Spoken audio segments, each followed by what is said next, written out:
आपल्यासोबत पण असं होतं ना, की आपल्या कामांमध्ये भरपूर काही अडथळे येतात. आपण म्हणतो ना, की माझं काम होत नाही. मी काम करायला जाते, पण ते काम स्टॉप होतं. कोणाची तरी नजर लागणे. कधी-कधी काही जण म्हणतात, की कोणती मांजर आडवी गेली, की माझं काम झालं नाही.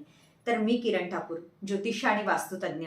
मी आपल्या सगळ्यांना एक उपाय सांगणार आहे. बघा, आपण कामं जेव्हा करायला जातो ना, तर कधीही असं म्हणतात, जुने लोकं म्हणायचे ना, पूर्ण काम होईपर्यंत तुम्ही कधीच कोणाला काही सांगू नका. तुम्ही फक्त तुमच्या ईश्वराला सांगा आणि तुमच्या मनामध्ये पॉझिटिव्हिटी ठेवा. जर आपले कामं होत नाही तर आपण काय करायला पाहिजे? कोणतेही काम असो, शुभ कार्य, घराचं असो, या तुम्ही गाडी घेताय, कोणतंही काम असो, तुम्हाला शुक्रवार दिवशी लगातार तुम्ही 7, 11 या किती पण शुक्रवार करू शकता.